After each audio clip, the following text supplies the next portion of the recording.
Hello everyone, मैं हूँ राधा चौहान और मेरे चैनल क्रिएटिव चौहान में आपका बहुत बहुत स्वागत है। आई होप आप सब अच्छे होंगे और सेहतमंद होंगे और आप लगातार मेरी वीडियो के साथ भी बने हुए होंगे। दोस्तों, बहुत से लोगों की रिक्वेस्ट आ रही थी कि मैम जैसे हम बजट बनाते हैं तो बजट बनाते समय समझ नहीं आता है कि शुरुआत कहाँ से करें और हमारे कुछ पैसे मतलब बच नहीं पा रहे हैं और बजट बनाने का कोई ऐसा तरीका नहीं मिल रहा है कि जिन तरीकों से हम बजट बनाएं। कुछ ऐसे टिप्स बताइए कि हम अपने बजट में उन टिप्स को शामिल कर सकें और बजट को आसान तरीके से बना सकें। तो आज की वीडियो बहुत इम्पोर्टेंट है, वीडियो के अंत तक ज़रूर बने रहिएगा। और आज की वीडियो है मंथली बजट प्लानिंग करते समय आपको इन 10 टिप्स का ध्यान ज़रूर रखना चाहिए। तो अभी तक आपने क्रिएटिव चौहान चैनल को सब्सक्राइब नहीं किया है तो आप लोगों से एक रिक्वेस्ट है, अपने क्रिएटिव चौहान चैनल को सब्सक्राइब कीजिए और बेल आइकन को भी ज़रूर प्रेस करना ताकि ऐसी ही इंटरेस्टिंग वीडियो की नोटिफिकेशन सबसे पहले आपको मिले। ठीक है, तो आज की वीडियो में टोटल 10 टिप्स हैं। 10 टिप्स बहुत इंपॉर्टेंट हैं, तो वीडियो के एंड तक ज़रूर बने रहिएगा। वीडियो पसंद आए तो लाइक ज़रूर कीजिएगा और आप लोगों से मेरी एक रिक्वेस्ट है, वीडियो को ज़्यादा से ज़्यादा शेयर ज़रूर कीजिएगा। शेयर करना बहुत ज़रूरी है। आप कोई भी प्लेटफॉर्म यूज़ करते हैं, चाहे आप इंस्टाग्राम यूज़ करो, व्हाट्सएप, फेसबुक, यूट्यूब, कहीं भी मेरे वीडियो को आप आसानी से शेयर कर सकते हैं। तो चलिए स्टार्ट करते हैं वीडियो को और जानते हैं कौन से हैं वो 10 टिप्स। दोस्तों, आप लोगों से रिक्वेस्ट है, देखो अधूरा ज्ञान बहुत खतरनाक होता है, तो वीडियो को एंड तक ज़रूर देखिएगा। और आप लोगों से एक ये भी रिक्वेस्ट है कि वीडियो को पूरा देखने के बाद फिर आपको कोई पॉइंट मिसगाइड लगता है तो उसका मुझे आप कमेंट करके ज़रूर बताइएगा। बहुत से लोग क्या करते हैं कि मतलब आधी वीडियो देखते हैं और आधी वीडियो देखते ही कमेंट कर देते हैं, उनको पूरी वीडियो देखकर पूरी इन्फॉर्मेशन लेकर कमेंट नहीं करते। तो आधी वीडियो देखकर यदि आप कोई नेगेटिव कमेंट करते हैं तो ऐसा आपको नहीं करना है। तो चलिए स्टार्ट करते हैं वीडियो को। सबसे पहला पॉइंट है, यदि आप बजट बनाना स्टार्ट कर रहे हैं तो आपको क्या करना है, बजट बनाने से पहले अपने घर के बड़े और छोटे और ज़रूरी खर्चों की लिस्ट बना लीजिए। जैसे आपके मकान का किराया, आपके बच्चों की ट्यूशन की फ़ीस, आपके घर की ग्रोसरी, आपके घर का बिजली का बिल, आपकी होम की कोई आपने होम ले रखा है उसकी ईएमआई, आपकी गाड़ी की ईएमआई, या फिर आपने पर्सनल लोन लिया है उसकी ईएमआई, या फिर आपके पास क्रेडिट कार्ड है। ये सारे हमारे ज़रूरी खर्चे होते हैं। इन सारी सब चीज़ों की लिस्ट आपको अलग से बनानी है। यदि आप इतना तय कर लेते हैं तो इस सामान में आपको अपनी सैलरी का 50% हिस्सा डाल देना है। ठीक है, और ये करना है आपको। तो आप बजट बना रहे हैं तो उससे पहले ये सारी चीज़ें आप फिक्स करिए और एक एक करके आप राइट डाउन कर लीजिए। सबसे पहला पॉइंट ये है। दूसरा पॉइंट आता है कि बजट बनाने पर खाने पीने की चीज़ों पर कटौती नहीं करनी है। बहुत सारे लोग क्या करते हैं कि मतलब राशन, हम पिछले महीने में हमारा 2000 का राशन लगा तो इस बार हम 1000 का लाते हैं, 1000 का बाद में लाएंगे। ऐसा नहीं करना है। बजट बनाते समय आपको अपने राशन को मतलब अधिक क्वांटिटी में खरीदना है। अधिक क्वांटिटी में खरीदने से क्या होता है कि आपको बहुत सारी चीज़ें ऐसी होती है कि सस्ते दाम में मिल जाती हैं। तो खाने पीने की चीज़ों में कटौती नहीं करनी है।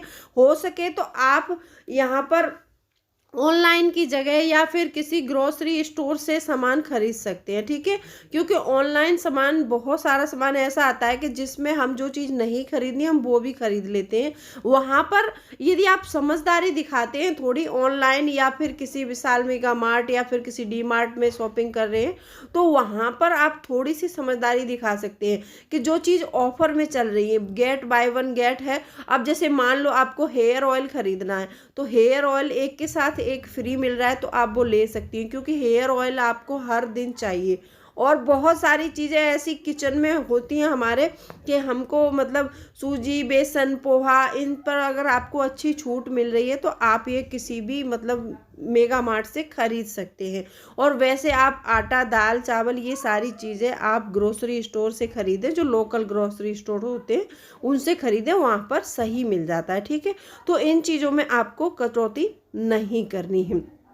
तीसरा पॉइंट आता है, घर का बजट बनाने से पहले अपने परिवार के बड़ों और बच्चों के खर्च को इसमें शामिल ज़रूर करें। देखो बहुत सारे चीज़ें ऐसी होती हैं कि हमारे बड़े लोग होते हैं घर में, माँ बाप हैं, वृद्ध हैं, उनका चश्मा बनना है या फिर उनकी दवाई आनी है अगले मंथ में, या फिर हर मंथ दवाई आ रही है, या फिर हर 6 महीने में आ रही है। तो वो ऐसे छोटे बड़े खर्च हैं, उनके छोटे बड़े खर्चों को पूछकर आपको शामिल करना है और उनके हिसाब से बजट बनाना है आपको।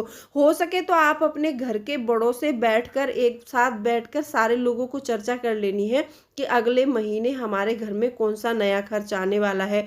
यदि आपके बच्चे छोटे हैं और आपको लग रहा है कि इस साल इसका एडमिशन होना है तो उसके खर्च के लिए भी पैसे तैयार रखने हैं आपने, ठीक है। ये सारी चीज़ें ऐसी होती हैं कि बजट पर, एक बोलते हैं ना कि बजट पर आपको चर्चा करनी है। आपको अपने घर में जो भी मतलब सामूहिक बजट के लिए बता रही हूँ, जिनकी जॉइंट फैमिली है उनकी रिक्वेस्ट आई थी, तो जॉइंट फैमिली में ऐसा कर लेना है, अपने छोटे बड़े खर्च सभी को, मतलब जैसे 8 मेंबर हैं तो 8 मेंबर को बिठा लीजिए, उनसे हर एक से पूछ लीजिए कि आपका कौन सा खर्च अगले महीने में आने वाला है। बहुत सारे खर्च ऐसे होते हैं कि कुछ लोग गैर ज़रूरी भी बता देते हैं, तो जिन खर्चों में आप कटौती कर सकते हैं उनमें कटौती करिए, और जिन खर्चों को टाला नहीं जा सकता उनको फर्स्ट प्रायोरिटी में रख दीजिए, ठीक है।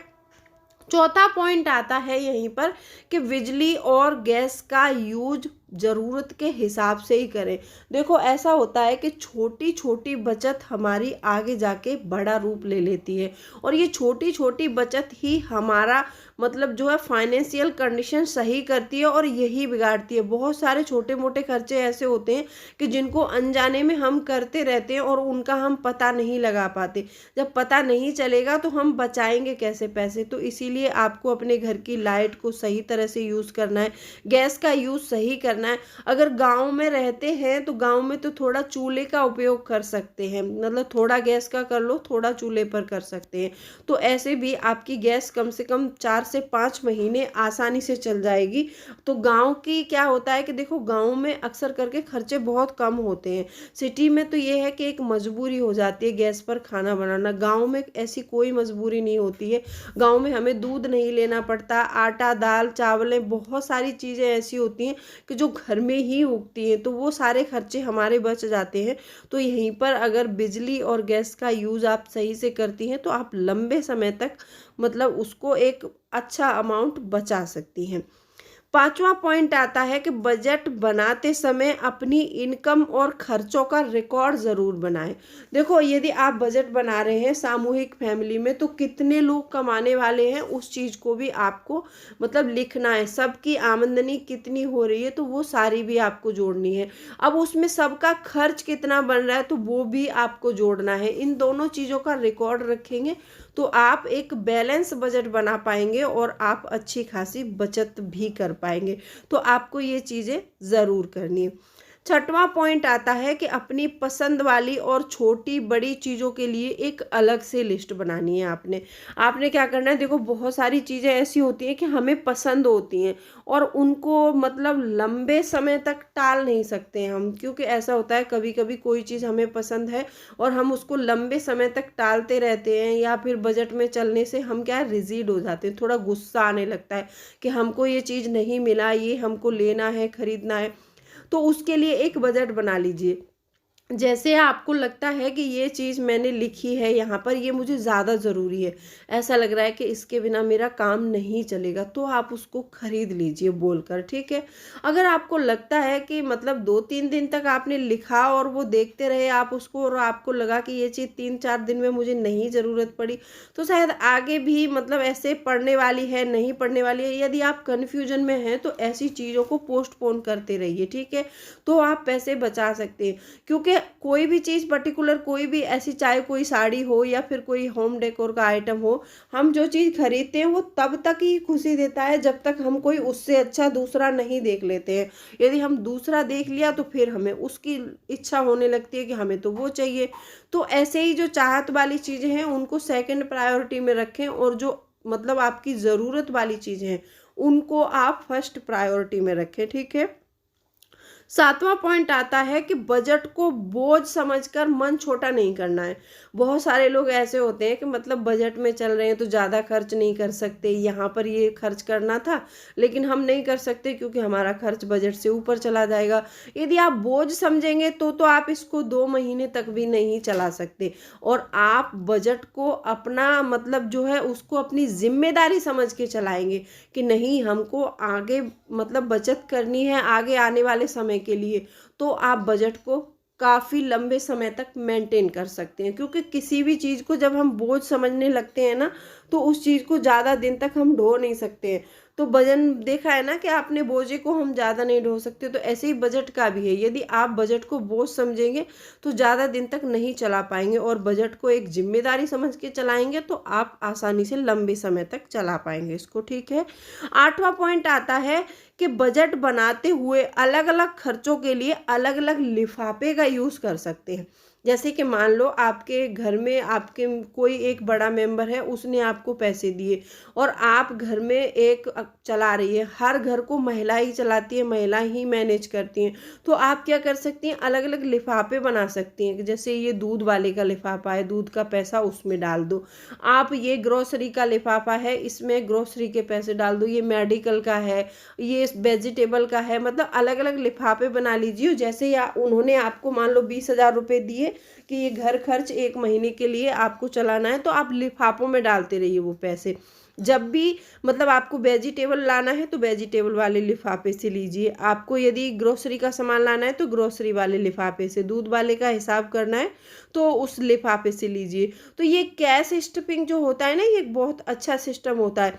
होता क्या है कि महीने के एंड में इसमें होता ये है कि कुछ न कुछ, किसी में 500, किसी में 100, किसी में 200, किसी में 300, हर लिफाफे में कुछ ना कुछ पैसे बच जाते हैं।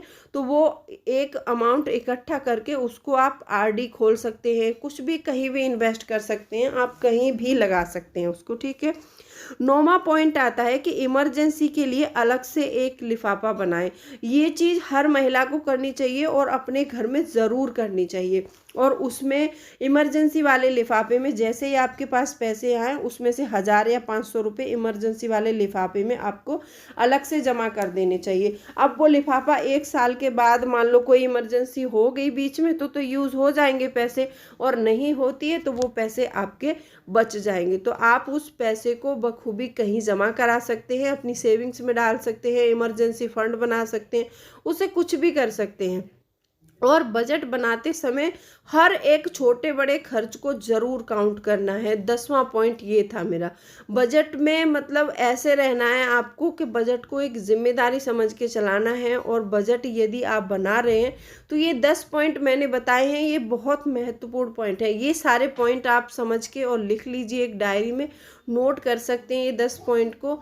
तो ऐसे आप बजट बना सकते हैं और लंबे समय तक ये बजट चलेगा भी आपका। यदि आप जॉइंट फैमिली में हैं और किसी विलेज में मतलब रह रहे हैं तो आप इस तरीके से अपना बजट आसानी से बना सकते हैं। तो आई होप आपको वीडियो पसंद आई होगी।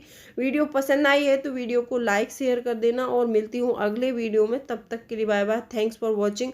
और कोई भी क्वेरी है तो कॉमेंट सेक्शन में ज़रूर बताइएगा।